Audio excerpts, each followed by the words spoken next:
Hey guys and girls, Friendshipper here. So, Freyna, no range. Well, yeah, no range might seem stupid at first, but if you know the game well, if you know the new trigger modus quite well, there is a way to make it work. And why would I go with no range? That's probably the question you ask yourself, why the hell would I go with no range on Freyna? Well, that's because you can stack up a lot of damage if you do that.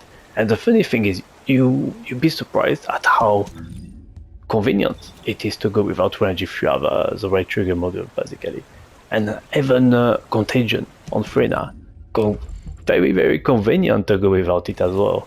I can stack up even more damage, and I tested both. I tested with and without Contagion, and with and without range, and the result was better without range for mobbing, for Axion when enemy spawns on multiple sides everywhere on the map. So isn't that kind of cool? Honestly, isn't that kind of cool? Personally, I like that to have a character and not be limited in terms of build, not being like, oh, okay, if you play Freyna, you've got to have range. Well, guess what? Nope, not the case anymore. At least for me when I play. Anyone who tries this build will also feel the same way, hopefully. But you don't have to go with what people usually go with, okay? So yeah, let's get into it. So I will explain to you the build. There will be also a clip where I kind of point out a few things and guide you on how to play that build, I would say, efficiently, because there is somewhat of a tempo to get to with the number 1 and number 3.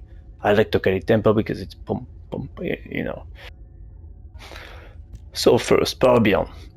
15% skill power, great, but Void Recharge, Amorphous Phenomenon, okay? So every time you use 4 abilities in a row, somewhat of an Amorphous Phenomenon will create itself, and will just, how you say that? Will take every enemy in somewhat of a, I would say in a really big radius. They will be hooked, I don't know. Sorry, my English. Anyways, they'll all be coming together at the same exact spot and get damaged like crazy by one of your abilities. So I know that's what makes this possible. That's what makes this whole idea possible of Freyna no range, and makes it goddamn strong too. So yeah. So now that you know about that, damage. How did I stack up a maximum amount of damage? Oh, and by the way, my cooldown, just so you understand more, is the max is 0.9, okay? So I'm almost max. That's intentional, just because I want this to be on every few seconds. So every few seconds, enemies are going to boom, come all together on one spot and all get damage. That's why it works so well in mobbing. That's why this build is so great. Okay, now back to the damage. So Venom Injection basically adds, I would say, 20% of overall damage, maybe a bit more, a bit less, doesn't matter. Then we have a bit of shield here, just because I tried and not having this. So if you have this, you basically need 2 mods, okay? That's the thing. And honestly, I tried without this, and then I could use these 2 mods to do more damage differently, and I have more damage with this and 2 less mods used for damage, okay? So best way to get damage. Then Maximus Conservation was my choice. You could go with MP Collector. It's probably just as good or better, but I like it that way because sometimes the boss spawn and I want to be able to use my abilities like crazy, because that's what you do with this build, okay? You spam like crazy all the time, you don't care. You have to pick up mana on the floor every now and then, but most of the time you really don't care.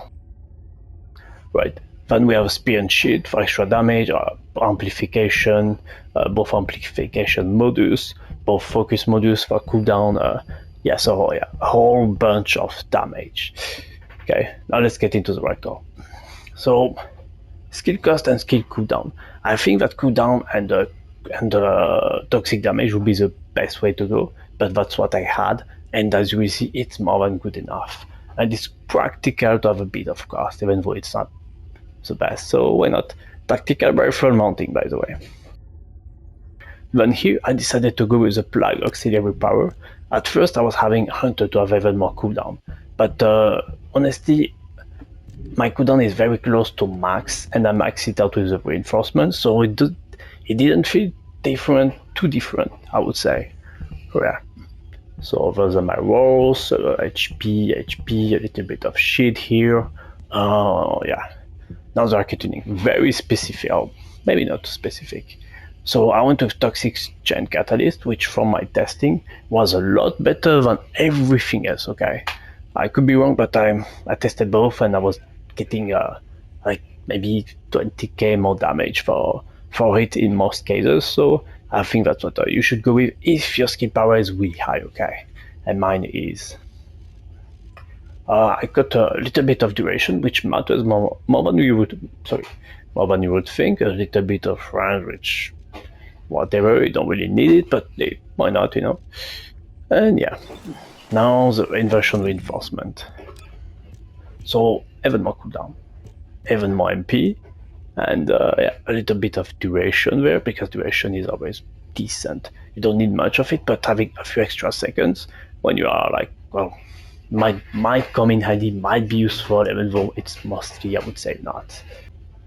Okay, so now for the guns. I picked those three for, well, we will see. Good reasons. This one gives you a skill power boost of approximately 50%, okay? So you basically get stacks every time you use an ability, and since you spam them like crazy, no worries, you are going to get that maxed out, no problem. Wish walk just to be a bit faster if I want. If I shoot a boss once, I get extra speed for 10 seconds. I just need to shoot once, okay? And better weapon weight, like, well, whatever. Just things so I can switch weapon faster. If there is a boss that comes in, and he has some body armor that basically needs you to take your gun and shoot it with a gun to take away the armor, and then get a lot more damage with the skills. I have the restored relic juice for that. It's perfect, okay? So that's my second damage dealer after my Freyna number 4 out, okay? So after this, if a boss is not dead, I'm going to use Last Dagger, and I'm going to trigger firing Fiesta on it, along with Tenacious Hunter. So yeah, that's great for extra damage on any boss. Yeah, that's pretty much it. Check my rolls if you want. The weapons are important, but they don't matter much, obviously, since the focus is entirely pretty much on the ability of Freyna. So yeah. So what are your thoughts? Do you think this build is great? Do you think it's bad? Do you think it's decent? Do you think compared to other builds, do you find this to be different maybe? I mean, to me, it's the amount of skill power you can accumulate is pretty interesting, because Axion has enemies with lots of HP, and I feel like that's the way to go, but could be wrong here. So yeah, see you in the next video. Thank you for watching. Like and subscribe for more. Bye bye. Descendant, a large cluster of breach creatures has been detected in the area.